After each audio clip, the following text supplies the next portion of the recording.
ప్రశ్నోత్తరాల తర్వాత లడ్డూ కల్తీపై మండలిలో చర్చకి చైర్మన్ అనుమతించడంతో నాటకీయ పరిణామాలు జరుగుతున్నాయి. మండలి చైర్మన్ పై అవిశ్వాసం పెట్టే యోచనలో ఉన్నారు. రాజీనామా చేసిన వైసీపీ ఎమ్మెల్సీలు 8 మంది సభ్యులు రాజీనామా చేసినా ఇంతవరకు మండలి చైర్మన్ ఆమోదించలేదు. ఇక చైర్మన్ తీరికి నిరసనగా అవిశ్వాసం పెట్టాలని 8 మంది ఎమ్మెల్సీలు భావిస్తున్నారు. ఇప్పటికే వైసీపీ ఎమ్మెల్సీలు కర్రి పద్మశ్రీ, పోతుల సునీత, కళ్యాణ చక్రవర్తి, మరి రాజశేఖర్, జయమంగళం వెంకటరమణ తమ సభ్యత్వానికి రాజీనామా చేశారు. అవిశ్వాసం పెట్టేందుకు అవసరమైన బలం ఉండడంతో ఆ దిశగా రాజీనామా చేసిన వైసీపీ ఎమ్మెల్సీలు ఆలోచన చేస్తున్నారు.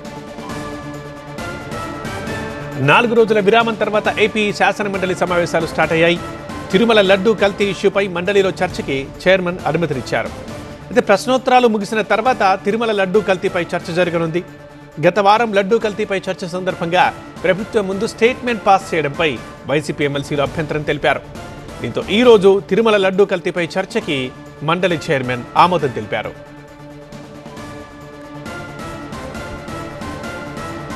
నాలుగు రోజుల విరామం తర్వాత మండలి సమావేశాలు మళ్లీ స్టార్ట్ అయ్యాయి.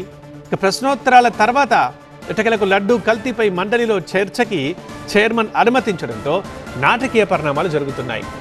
మండలి చైర్మన్ పై అవిశ్వాసం పెట్టే యోచనలో ఉన్నారు రాజీనామా చేసిన వైసీపీ ఎమ్మెల్సీలు. ఎందుకంటే 8 మంది సభ్యులం రాజీనామా చేసినా ఇంతవరకు మండలి చైర్మన్ ఆమోదించలేదు కాబట్టి చైర్మన్ తీరుకు నిరసనగా అవిశ్వాసం పెడదామా అని 8 మంది ఎమ్మెల్సీలు భావిస్తున్నారు. ఇప్పటికే వైసీపీ ఎమ్మెల్సీలు కర్రి పద్మశ్రీ, పోతుల సునీత, కళ్యాణ చక్రవర్తి, మర్రి రాజశేఖర్, జయమంగళం వెంకటరమణలు తమ సభ్యత్వానికి రాజీనామా చేశారు.